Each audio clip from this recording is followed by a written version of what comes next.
All right, guys, welcome back to Crossman Productions. Hope everybody's having a great week.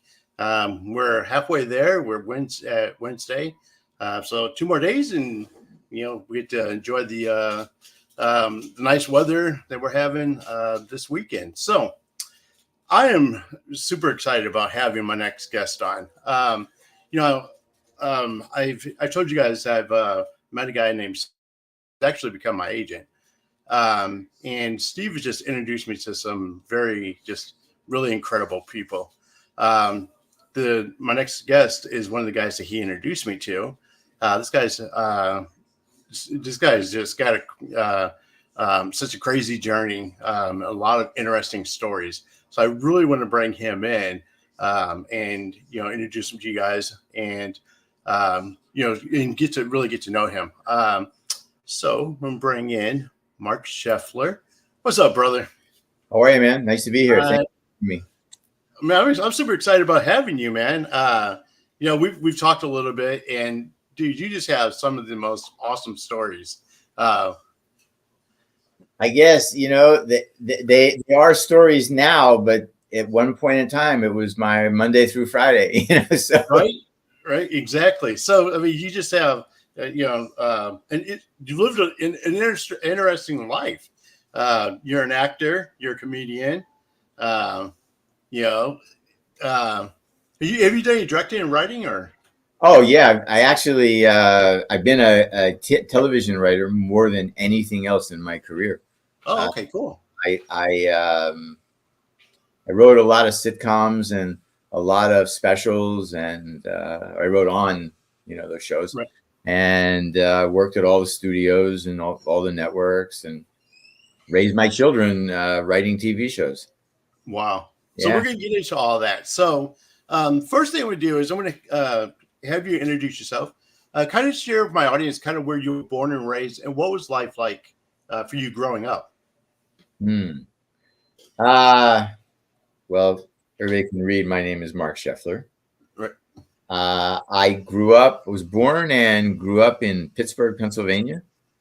Okay. My father was probably the biggest influence in my life when I was up until I started deciding what I wanted to do. But my parents were divorced. I lived with my mother until I was 8. And then when I was 8, I went to live with my father, a single male parent in 1957. I don't actually know this for sure, but I do remember being told at the time that I was the first child given custody to a single male parent when the mother was not deceased or incarcerated. Wow. Yeah. So that was pretty interesting. And I had we were talking before the show about this whole my theory that getting through life is like being on the shores of a raging creek, right? And life is the creek, is the raging water, and peace and happiness are on the other side. Right. So it's your goal is to try to get across the creek, but nobody gets across the creek without stepping stones. Right. They have to appear. Otherwise, you just get swept away. So I've been one of those people who, from the very beginning, these stepping stones have appeared. Wow. Right. So I'll give you a couple of examples, which is kind of like where I come from. I went to live with my father at a time when children were just not given custody to male parents, right? They weren't. Hi, baby. My puppy just walked in here. Puppy Mila. So we got her in December, so I have to always acknowledge her when she comes in. Then, in the run up to my 10th birthday, my father, this extremely out of the box aluminum siding salesman, a guy with like shark skin, shiny suits, and pinky diamond rings, and slick back hair, and nails that were manicured every day of the week, and driving a big Cadillac, that cigar kind of guy, right? Right. Said to me, well, you're going to be 10. That's a big birthday. And I said, why? He said, well, this whole decade, this new decade, you go into it a little boy, but you're going to come out of it a young man. So we got to start it off right. I said, okay. He said, so what do you want for your birthday? So I, being a child of my day, my knee-jerk response was, I want the Three Stooges. And my father said, okay, I can't promise you we'll get them, but I promise you I'll try. So about, I don't know, 3 or 4 days later, he sat me down and he said, well, I got good news and not bad news, but just not great news. Or maybe not. I said, what? He said, I've been in touch with the Stooges manager in Los Angeles. A friend of my father's at a nightclub where they played, got him in touch, So, I mean, it wasn't a cold call. He got koshered into the phone call. I said, he said, I can make a deal with the Three Stooges to do a birthday party for you. And I, what? I probably didn't hear anything after that, right? Right. I said, what? He said, yeah. He said, the only thing is they're not going to be around in September when your birthday is. If you can wait to have your birthday party the following January, I'll call the guy back and make the deal. And I said, no problem. I don't care. In fact, we can actually make my birthday in January. It's okay with me. Who needs to be born in September? What's September? It's the fall anyway. I want to be in the new year. So my father started laughing. He said, no. We'll celebrate in September. And your official party will be with the Stooges. So he made a deal and hired the Three Stooges.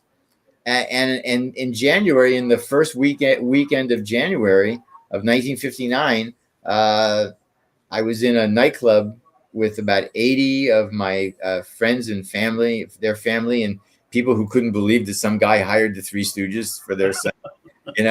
Just people who just heard that and said, "Can I go?" And so I'm sitting there at these round tables. You've been in nightclubs, right? So I'm sitting at round tables, and they're doing their show. And all of a sudden, Mo stops the show, and he said, we're here. Everybody knows why we're here. We're here to celebrate Mark's 10th birthday. Where's Mark? So I raised my hand, right? Use this arm. I'm looking at the camera. Use this arm.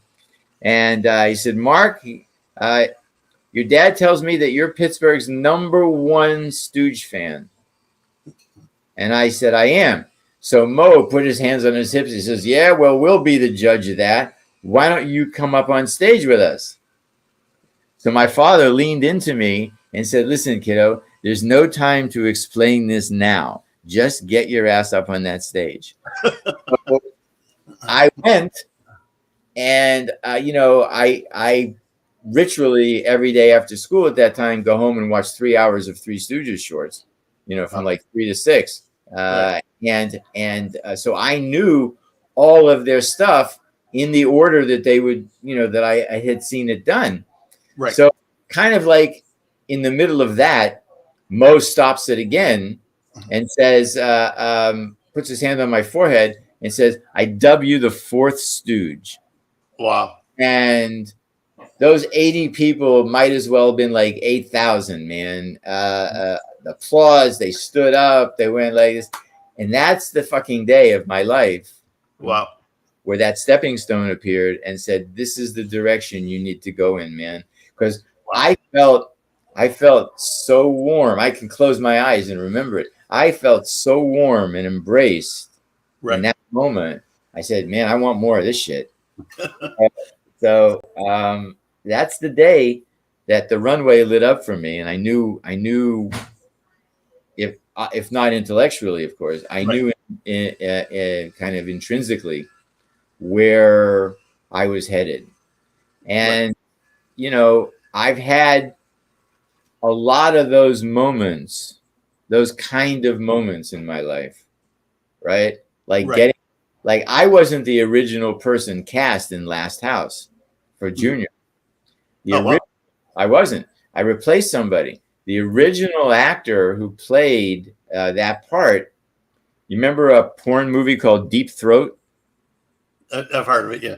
Okay, so the male lead in that Right. was an actor who we all knew, whose real name was Herb Stryker, and Herb had been like me, just been another actor, although he had done porn, been around New York, just making rounds like all of us, right? Right. He then changed his name to Harry Reams. So he left Last House to do that. Sean and Wes had to replace Junior. Wow. You know, roll the dice. There I was. No, and a lot of shit, man. I just in fact, I'm writing a book right now. I'm like 380 pages into a book about my life and my career called Dumb Effing Luck. You know, it's Right. called, yeah, and the story of me and my extremely successful, mediocre career. So you were 10 years old when you got to meet the Three Stooges. Yes. And you knew at 10 years old, that's what the direction you wanted to go in. Hang on. So, you see that picture behind me? That picture on the wall? This yes. over here, wherever, Yeah. here, this way, that way. Okay. In the brown frame? That's me and the Three Stooges. Oh, okay, cool. Yeah. Yeah. So when you met the Three Stooges, you knew that's the direction you wanted to go in. Do you what steps did you take to actually get in that direction? And what was your first big moment where you knew that you'd finally arrived? Okay. I can tell you that. So I started college in 1967. I went for a year and a half, and somewhere towards the end of my second semester, I dropped out because I just didn't like it. I wanted to, go to California. I wanted to start my career. I just didn't, I did some theater in school. I was part of Pittsburgh Playhouse original company when I was a teenager. I mean, I had experience, some experience that gave me the confidence to know that I was comfortable. It wasn't like a dream. I was actually doing stuff. Right. So I left college. And went to Pittsburgh to see my dad, and had every intention of going to California. And my father said to me, "Look, you may end up in California, but I think you should go to New York, because if you're supposed to be in California, it's going to reach out and pull you to it." Right. And I was a kid. I had no idea what he meant. But he said, "I've been there a few times. I've been to New York. Go to New York, get a job in the Catskills, and just do that." Right. So I wasn't one of these people who didn't listen to their father, because my father was in many ways very smart about shit and never, ever, ever gave me bad advice. Right. If he didn't know the answer to something, he would just say to me, "Hey, I don't know." He's always very straight up with me. There was never any fucking image shit. He knew a lot, but when he didn't know, and that's what made me trust him, because he would actually say, "Hey, I don't know, but maybe we can find out." Right. So I said, okay. So he staked me, gave me like $1,000 in cash. This is in This is in like late June of 1969, like almost July 4th, 1969. So gave me $1,000 in cash, and bought me a plane ticket from Pittsburgh to LaGuardia, and arranged transportation for me, a limo. He got me a limo. Oh, wow. From LaGuardia Airport up to Monticello, New York, to the Catskill Mountains. Yeah, he was a cool guy, my dad. When he wanted to be a cool guy, he was a cool guy. So I go on the plane, take the ride. I meet the limo driver, who said to me, "You're going to the mountains?" I said, "Yeah." He said, "Are you going to look for work, or do you have a job?" I said, "I'm going to look for work." He said, "A friend of mine happens to own an employment agency. How about I take you there?" I said, "Sounds good." And so instead of now going nowhere, I was suddenly going somewhere. Right. Right. So one thing led to another without going into the detail of it. I ended up as the stage manager of a hotel up there called the Raleigh, which was the second biggest after the Concorde. Uh, uh, and at that time, the Catskill Mountains was the epicenter of stand-up comedy in the United States. It was starting to break on the West Coast, but it wasn't, it just wasn't there yet. But it was starting, with Lenny Bruce and Mort Saul and Shelley Berman and those guys. It was starting for sure. But most of the action was happening in the Catskills, because there was a lot of work, and there were a lot of comedians floating around. So I bullshitted my way into a job that I was completely unqualified for, but I sounded like I was qualified, and they were in a jam. See, again, I get to the Raleigh, I get a weekend job on the athletic staff. Come the weekend, I have no place to stay, nothing to do, but I do find out that the person that they hired to be the stage manager of their 1,500 seat nightclub took another job and left them high and dry, and they have no one, and the general manager is panicking. Right. So I tracked the general manager down, introduced myself, and said, "Hey, I'm a theater major in college. I know all about lights and sound. We had to study it. Right. How about you give me this job?" And I was 19 years old. I was a kid, right? And this is a big job. This was an important job because I actually had somebody working for me. There was an assistant there. I had an assistant, but right. So the general manager is this fellow's named Sid Zalkin, was like a Jewish Frank Sinatra in Come Blow Your Horn. He was just the coolest guy ever, and a really nice fella. And just so he kind of became my rabbi, my mentor, and took care of me. So he said, "I'll hire you for a week, but I'm going to look for somebody in case you don't work out." I said, "Hey, fair enough. I'll learn it. I'll be fine." And I ended up keeping the job for a long time. So then, while I had that job, I became friendly with a lot of the comedians. One in particular, a guy named London Lee, who his act was all about him being a rich kid and from Long Island, and it was funny, and he's been on TV a lot, so he's very popular. Right. And his road manager, who I knew had developed a relationship, had decided to move on to other things, and there was an opening. Do I want a job? Right. See what I mean? You see the pattern here? That this everything is connected. So I take the job, I leave the Raleigh, I go down. London moves me down to the city, actually gets me an apartment in Inglewood, New Jersey, which is right across New York from, George Washington Bridge.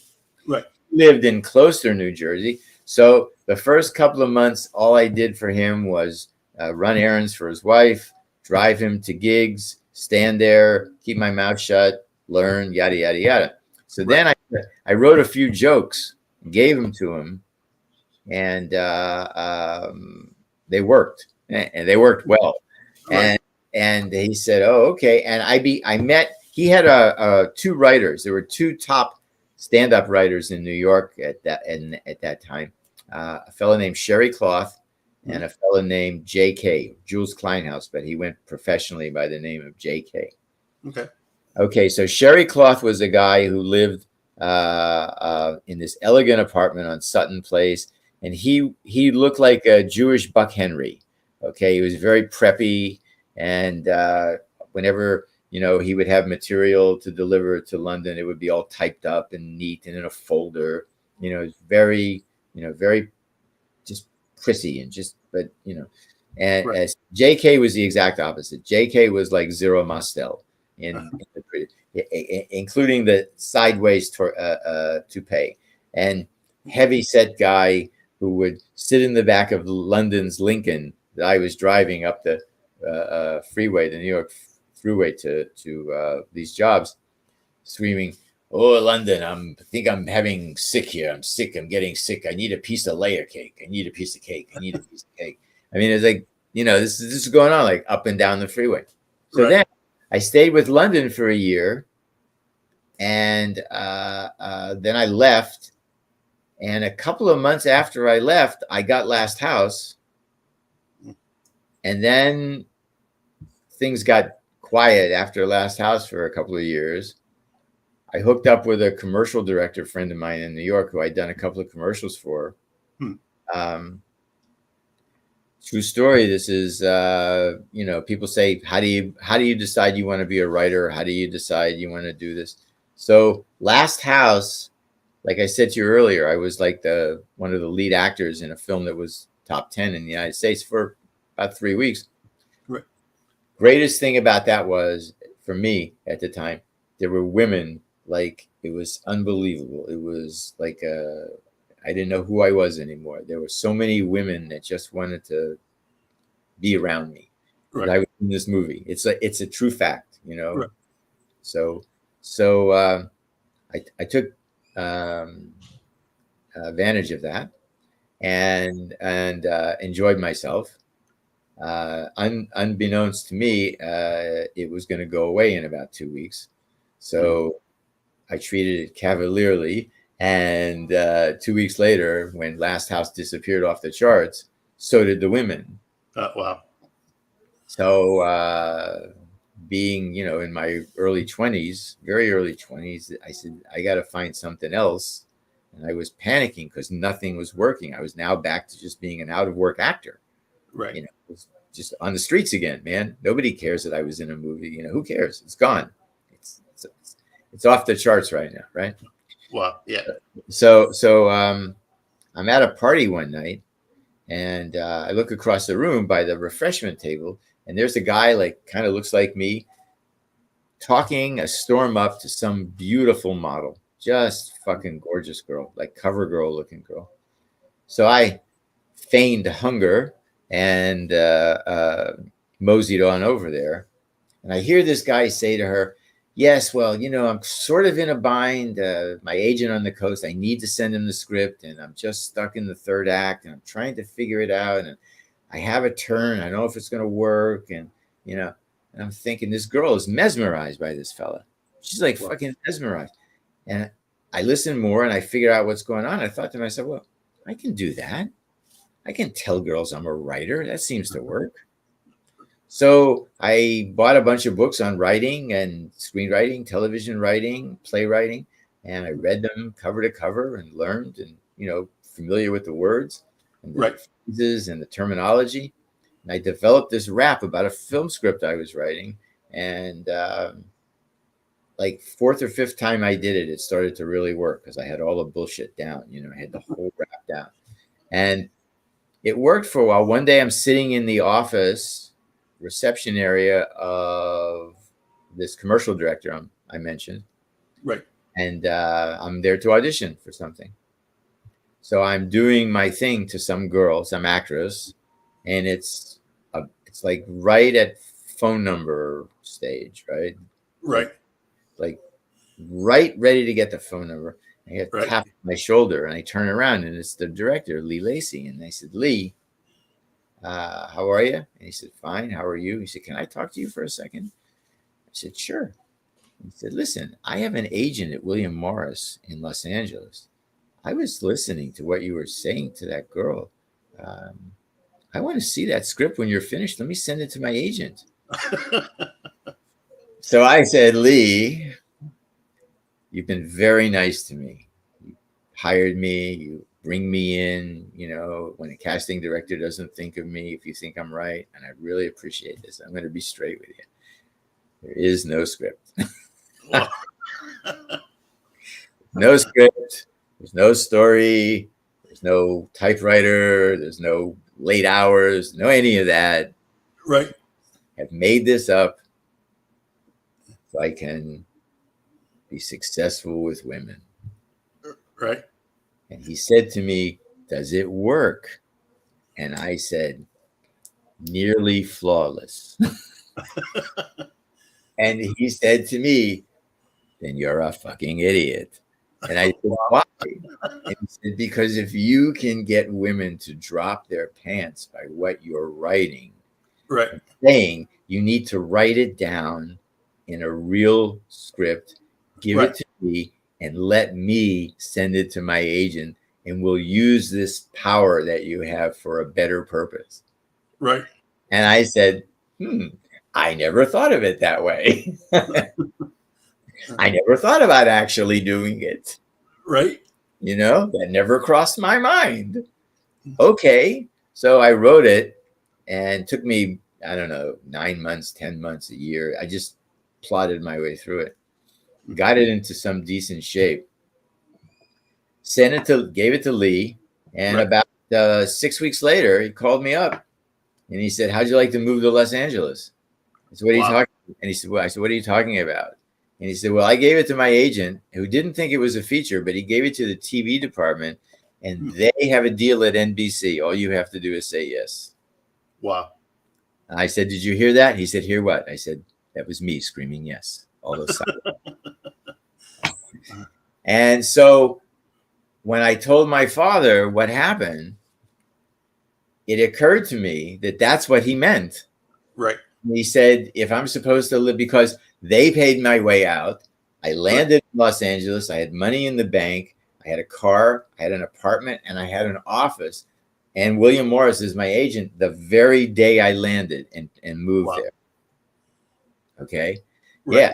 So that's what I mean when I say I've been very freaking lucky, and it got just as lucky from there, with the things I did. So cool. So what were some of the shows you did for NBC, or any of the? Well, I wrote Sanford. I wrote Love Boat. I wrote Who's the Boss. I wrote Charles in Charge. I wrote Harry and the Hendersons. A bunch more, but Brady Brides. Did a bunch of pilots, and I'm still doing. And I've sort of retired. I kind of just went back to doing stand up. I just retired from looking for professional writing work, and back to doing stand up, which I was doing a few shows a year and just happy doing that, living with my wife, and we got a dog, I told you. So, but my wife is a Colombian woman. And a few years ago, a few years before COVID, she told me that she wanted to spend more time with her mother, who's getting older, and more family. So we started, I've been there like 18 times since we've been together. So we would take trips anywhere from 3 days to 3 months. And she told me that she wanted to spend more than that. So I had to come up with something to do. So I created a bilingual half-hour comedy and developed it, wrote a pilot, wrote a Bible, a treatment. And back in early February, I was in Bogota to big companies pitching it. And I heard yesterday that one of the companies that we both of them wanted it, seemed to want it. The first one that wanted it wanted me to sign some ridiculous waiver that was more like I was entering a TV writers contest. Yeah. So I didn't want to do that. So I passed on that. And the second company that we went to, they scheduled another meeting with us. That's, we'll find out what's going on. But so, I could be going back to work full time fairly soon. Oh, wow. So, we talked a little bit about this too. So, you also, after, besides doing Last House on the Left, you were in the comedy field. You were doing stand up before that, right? Yeah, I was doing stand up in New York. Well, when I auditioned for Last House, I was a stand up. I was doing stuff, and I hung out at the Improv in New York in the late '60s, and knew Bud Friedman since 1969. So yeah, I was doing all that. So I got to LA, and William Morris sat down with me and said, "What would you like to do?" And I said, "Writing." Continue? Yeah. Okay. They said, "Well, what do you want to do?" And I said, "Well, writing, I think. I'm really starting to enjoy that." So they said, "Anything else?" And I said, "Well, I did stand up back in New York, I started to, and I told him about London Lee and the Copacabana and the club dates I did. I became part of his act, and I do a bit in his act. And so I had a lot of experience on this. So they said, well, would you like to do the Comedy Store? And I said, yeah, sure. So this was in 1976, right? Okay. So they said, well, okay, so we'll set you up. So what they did was they called Mitzi Shore, and Mitzi didn't know who I was. There's no reason she should, right? So the word got back to me, well, she won't make you a regular right away, but what she'll do is she'll give you a time on Monday night potluck, so you don't have to stand in line. They'll guarantee you a time, a good time. Right. So I said, okay, that works. So, I came from the Catskills, right? So there's a certain type of material, certain rhythm, certain, comedy moments, so to speak. And I saw Steve Bluestein, who is still a good friend of mine, and Tim Thomerson, who is also still a friend of mine, on the same show at the Comedy Store one night. And I thought to myself, I'm so fucked. I can't. I'm going to stick with writing, and that was my decision for about a day and a half, because what happened was they set a time 2 weeks from a certain point. So I knew 2 weeks in advance when I was going to be there. Right. So what I did was I took the challenge, right? And I said, no, I gotta do this. So I wrote a brand new 5 minutes. So I went on, and when I did it. Oh yeah. So all right. So we're getting to this. So I did a 5 minutes, and it worked. Right. There were some stiff parts because it was all new, but so I worked the material, came back the next week, and I did it again, and it was exponentially better. Right. So I was starting to get some confidence that maybe I could pull this off. So I worked more on the material following week, and I came back, and it was my third night, right? Third Monday night. And this would be in March, the end of March of 1976. So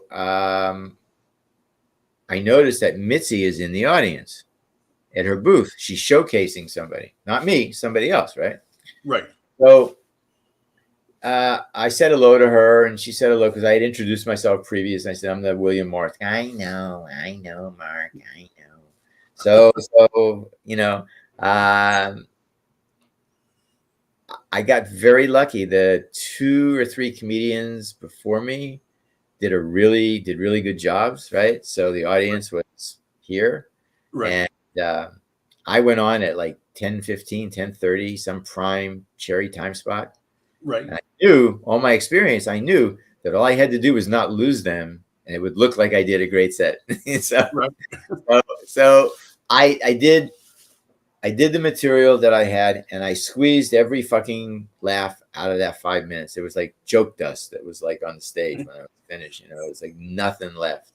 Right. And I walked off to thunderous applause, right? Right. So I saw Mitzi in her booth, and I thought to myself, I don't give a shit, right? I got a job. I'm writing a show. I'm writing a movie. I'll be fine. So I walked up to her, and I said, hey, Mitzi, does it have to get any better than this? And I guess I caught her by surprise, because she looked up at me and she said, all right, Mark, call in for spots. So that's how I became a regular. All right. Uh-huh. Right. Now, I get a first spot on a Tuesday night. I call in on Monday. I get a first spot like a Tuesday, like 8:45, 9 o'clock, some early audience still being seated spot. Right. Right. But I don't care. I don't care. I cracked through it. Right. So I'm in the back of the Comedy Store parking lot towards the hotel side, smoking a joint. And I see George Miller come walking down the walkway. You know who George was? Yeah. Okay, so right? So George does this, like this, and he follows me, and he follows his nose right over to me. Right. He said, "Hi, I'm George," and I said, "Yeah, I know who you are." He said, "Is that pot? Is that pot? You got pot?" And I said, it is. Can I have a hit? Oh, I'd really love a hit. Please, can I have a hit? So I said, yeah, sure. So we, this is really good. This is good. What's your name? I said, Mark. He said, you're a comedian? I said, yes. He said, we're going to be good friends. So we finished the joint, right? And I told him I was performing that night, and I finished the joint. So he says, come on, I'll introduce you to everybody. So we walk towards the back door of the Comedy Store, and he looks at the parking lot, and he sees an old beat up Ford pickup truck with Indiana license plates on it. And he said, oh, my friend Dave's here. Dave's here. You'll love Dave. He's a good guy. He's a comedian too. You know, he used to be a weatherman. He used to be a weatherman. Now he wants to be a comedian. Can you imagine a weatherman can be a comedian? We walked in, and it was David Letterman, right? So wow. I meet David the first night of my tenure there as a regular. So I've had these moments, man. I just had these moments. So who is the biggest influence that you met through the Comedy Store? Let's see. There have been several. I wrote for Gabe Kaplan for a long time. I wrote jokes for him, and learned a lot. You know, it was Gabe who, when he would host the Tonight Show, used me to write the monologues for him. Mm-hmm. So just having that opportunity, and I traveled a bit with him, and so that was an influence. Jimmy Walker was already a big TV star, right? When I got there, and to my age group of guys, right? Jimmy was the nicest, most embracing. You know, he would hire people he thought were good writers and pay them to do jokes for him. I mean, he was a good guy, and I just saw him. Well, not just, but at the Comedy Store 50th reunion, I saw him, and we talked, and he was so down to earth, still down to earth. Then I told him how kind he was to everybody, and he said, "Man, you know, we all been there. You know, it's right." So let me see who else. When you say influences, I don't know, because I was a peer to Letterman and Leno and Robin and Michael Keaton, and you know, so we all, I guess, people. You know, Robin was a big influence on my understanding commitment of performance. Right. I'll tell you a story. One night we're at Sunset, and it's about 11 o'clock on like a Friday or Saturday, I don't remember. He's pacing around in the back, he's already done a show, and he's pacing around. I said, "What's up?" He said, "Well, I have a 12 o'clock in Westwood, the other Comedy Store in Westwood." He said, "I lent my car to somebody. I don't have a way to get there." I said, "Come on, I'll take you." So I drove over there with him, and we talked and, you know, shot the shit about some stuff. And he walks in, and there are 3 people in the audience. Wow. Okay. Right. Robin gets up on stage and does the same show for 3 people that he would have done for 300 people. Wow. He gave those 3 people have a memory right now. If they're still alive, they have a fucking memory that will stay with them forever. So we're getting back in my car to go back to pick up his car. Right. And I said, "Great show. Great show." He said, "Oh, thanks, man." Robin was a very sweet, humble guy, right? He was a very cool guy. And I said, "No, not that you did a great show. Everybody knows that you can do great shows." I said, "I'm impressed that you did the same show for 3 people that you would do for 300. And in the most innocent, casual kind of happenstance line it could be." He said, "Well, you got it." Right. Just like that. Like, "Well, you got it." You know, and I went, "Okay, lesson learned. Thank you." Thank you. So I've maintained some friendships from those days. Like Mark, Mark Summers is, right? Yes. Yeah. So Mark Summers and I are very close friends. In fact, that he just opened off Broadway in a show called The Life and Slimes of Mark Summers that's getting amazing reviews. And my wife and I flew back for the opening to be there with him. So we remain very close friends, like really close. Cool. So now that you're back and trying to come out of retirement, are you wanting to get back into writing? Or are you looking to get into acting? Or no, if I do this show, I'm going to be the showrunner, executive producer. Executive producer. Yeah. Cool. Yeah, I would be the showrunner. I have a partner. I have a producing partner in Colombia who would be co-running the show with me, but creatively, I would be the showrunner. Awesome. So now, if the deal goes through, where would people be able to watch? That I don't know. I don't.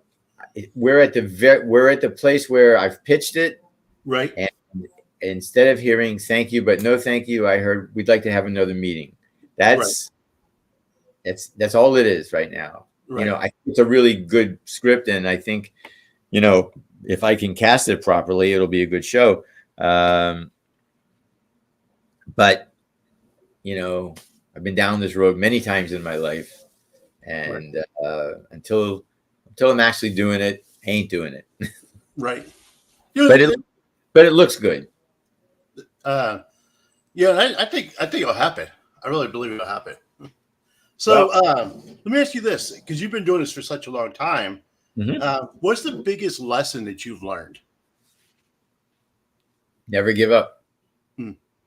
If you believe in yourself, don't destroy your life or the lives of the people around you. Right. Right. Don't sacrifice anyone, for your own ego. Right.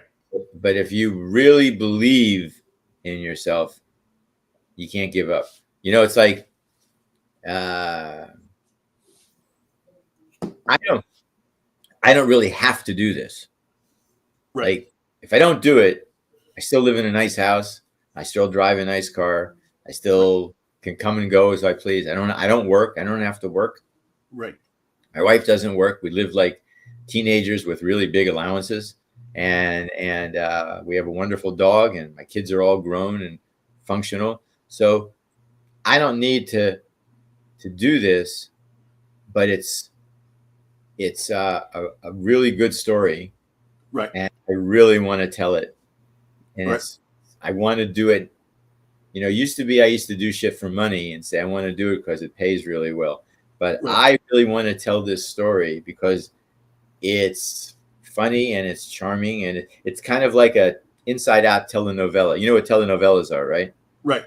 So how dramatic they are, right? That's their signature. Their imprimatur is how dramatic they are. Right. So it occurred to me, what if you were telling a story and every moment that was dramatic was funny, right? and with that same weird intensity at times, right? So that's what I've written a show that had a sitcom that has 13 characters, which normally is like enough for 2.5 sitcoms. Right. But I think I found a way where I orchestrated it so it works. So far there are other people who are happy with it besides me. I'm the least happy with it, but other people are happy with it. So cool. So let me ask you this: all the through all the things that you've gone through, what is the most memorable moment?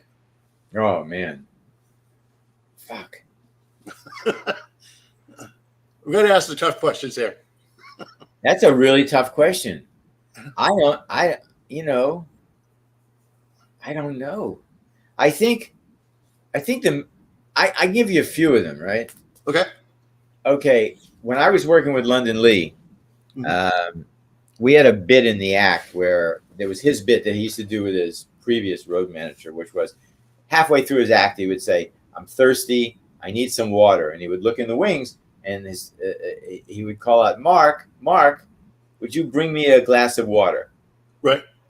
So I'd come out on stage with a glass of water on a tray, and his cover line to cover my cross on the stage was, "This is Mark. My father got him for me," because that was his whole thing. There was a rich kid, right? Right. So whose father overindulged him. So the bit went like this: I hand him the water, he drink the water, he say thanks, put it back on the tray. I would turn to leave, and then he would say to me, "Hey, wait a second." I would say, "What?" He said, "Who am I?" And I would say, "You're the boss." And he would say, "And what are you?" And I'd say, "Me? I'm nothing." He said, "Yeah, well, what does that make me?" I said, "Makes you the boss over nothing." The audience would laugh at that, right? That'd be a joke because I went up to him, right? Right. So one night at one of the bigger of the hotels, like a 1,200, 1,300 seat nightclub, packed to the gills. We do the bit, and I turn to leave, and I hear him behind me whispering, "Hey, wait a second, come back here." I said, "What? You want more water?" He said, "No." He said, "I don't feel well. I need to rest a little more. You think you could do 5 minutes?" I said, "Yes." Although I was shitting in my pants, right? Right. I was like 19 years old. I was shitting in my pants. So I couldn't say no to it, right? I don't care what happened. I couldn't say no. Right. So he introduced me. He said, "This is Mark. You met him before just now. He works for me. He's a comedy writer. He's a young comedian. I'm going to take a few minutes to rest before I finish the show. Why don't you give him your full attention?" And they applauded. He set it up. So I went out and I had started doing the material I've been doing, and it worked, right? And they're laughing. So I was somewhere around 5-6 minutes, and I hear from behind, "Get the fuck off the stage." I'm okay now. Get off the stage. Get the fuck off the stage. So I say goodnight and whatever, and I went off. So we're driving back to New York, back to New Jersey, actually. And he said to me, "We're not going to do that every night, at every show." And I said, "It's okay." It was like, getting laid for the first time, right? All you care about is doing it the first time, once. That's it. That, you don't even think about the second time, just the first time. Right. So I said, "Fine." So that's a moment, right? That's a moment. I don't know. I found myself in a meeting with Jerzy Kosinski, the guy who wrote Being There, once. That was a moment. I've been picked up in limousines and flown from coast to coast because people wanted to meet with me. Right. That's happened. Right. So that's Right. pretty cool. I don't know. I have a lot of really famous friends that are that I hang out with occasionally. Right. That's fun. Right. And since I'm not so famous, it's not a lot of pressure on me. Right. Let me see. I don't know. It's just been a series of things. Right. That's the thing. It's just been a series of things. Getting, the fact that I found myself a couple of weeks ago sitting in an office in Bogota, Colombia, pitching a bilingual sitcom to a huge company, a company that's just finished a $20 million project with Netflix. So like a real legit company. Right. No, I often say to myself, how do I do this? Like, how do I do these things? And I don't know, man. I just do it. Right. Well, the good thing is you sound like you enjoy the ride. I do. You take the time and you get to enjoy each of the moments that you're in.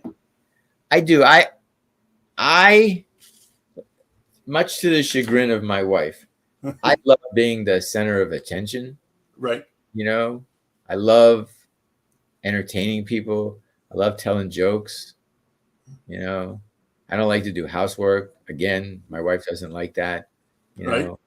I'm sort of like a smart idiot. Mm. You know, I Right. have a couple of unique skills, and you know, were it not for those skills in the country we live in, I'd be out on the streets. Wow. I'd be homeless, 100% homeless. So I'm great. I'm a grateful person, right? Right. Like I don't take anything for granted, and I'm hugely grateful for the opportunity to do what I've done. Wow.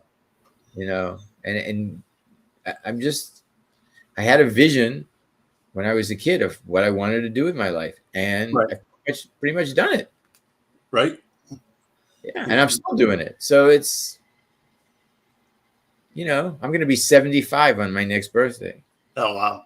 I can't fucking believe it. You No, don't look that old at all, man. no, I can't fucking believe it. I can't. It's like weird. It's like Right. weird. I'm glad it's happening because it means I'm alive, right? Right. But it's just weird because when I was a kid, 75 was like, you know, fucking crippled person's home. This is where you live. You know, you were like, you know, you were, if you weren't dead, you were you were about to be. Right. And me, I don't know. I never matured emotionally. That's the problem. Or that's the thing. I say Right. problem because that was my attempt at being mature. It's Right. not. I just haven't. I just haven't. And I'm never going to. Right. Um, my body will get old and wither, but I'm still in my early 20s hanging out. So We're glad you're still here, man. yeah, me too. Yeah. Yeah. We just lost Richie Lewis, who was a sweet, wonderful. That one's still, I'm still in the, like a grip of, Yeah. you know, disbelief. And because he was a really great guy, Right. you know, like nobody didn't have anything nice to say about him. Wow. Ever, forever. Not just now, but like forever. Right.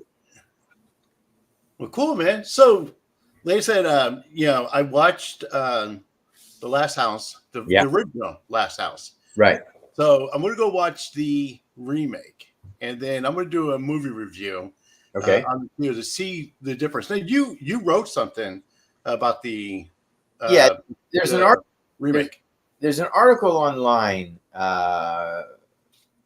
from a online horror film magazine called Cine Excess, which is the brainchild of Xavier Mendek, a guy who is a fellow who is a professor of film studies in the UK, a terrific fellow.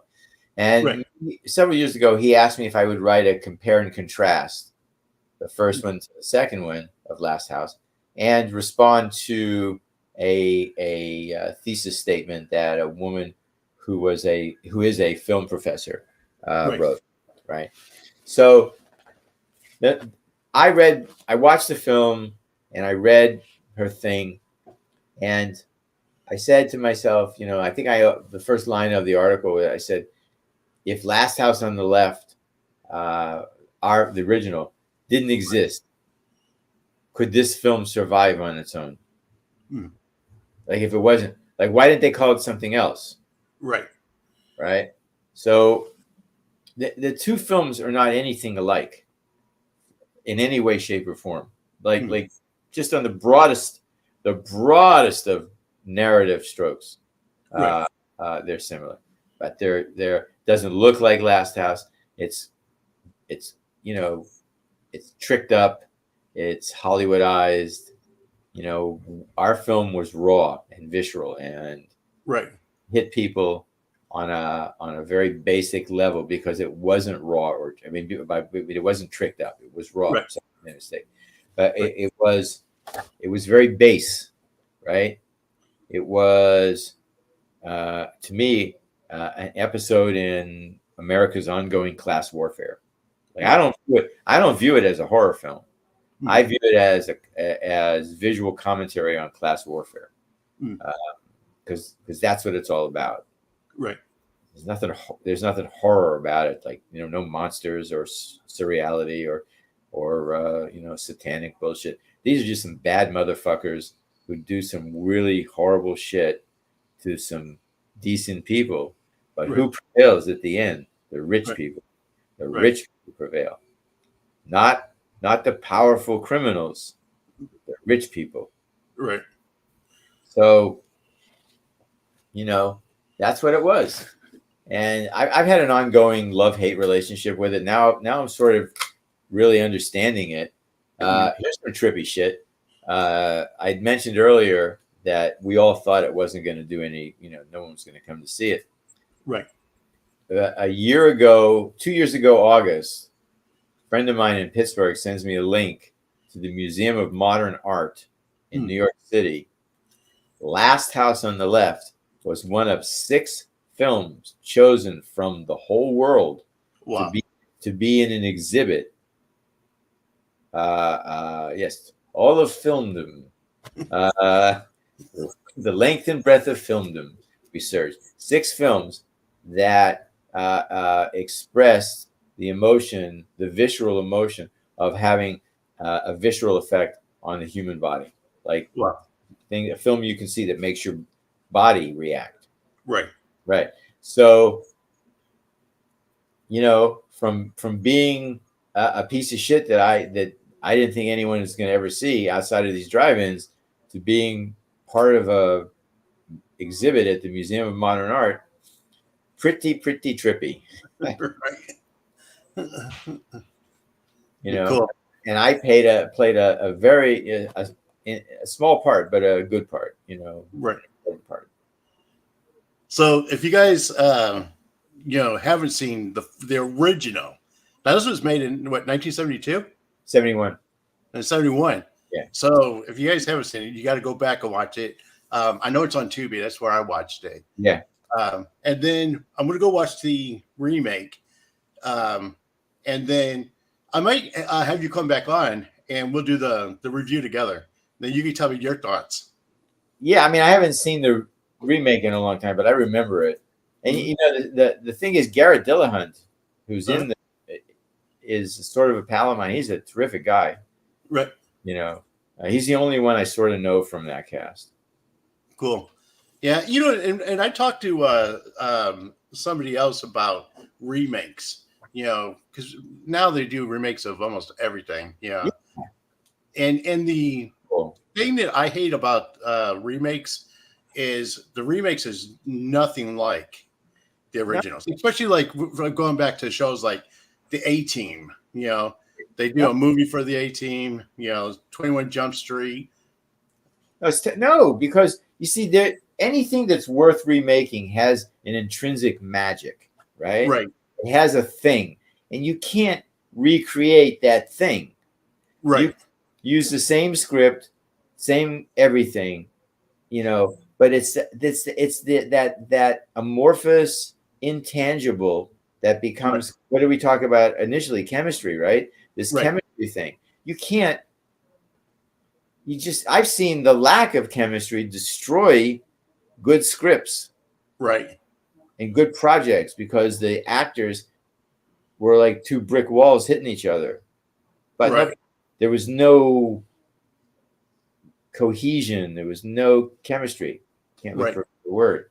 So that's the thing about that. It's all just a crapshoot, man. It's just right. I mean, some movies you just can't recreate that magic, anyways. No, you can't. Yeah. So, all right, well, cool. I appreciate you, brother, taking the time out, man, and being on the show, man. Oh, my pleasure. Steve's a good guy, Right. I go where he sends me. He's a good guy. I'm glad he sent you our way, man, because I really enjoyed sitting down and talking to you. All right, thank you so much. So yeah, we definitely got to have you back on, and hopefully we could do the movie review. If not, when your deal goes through, we could bring you back on and help promote that as well. I'll be able to brag about it then. All right, man. Thank you again, brother. You have a good one. All right. Thank you guys so much for joining us. Remember, guys, you are uniquely designed with the purpose, and always keep moving forward. Peace.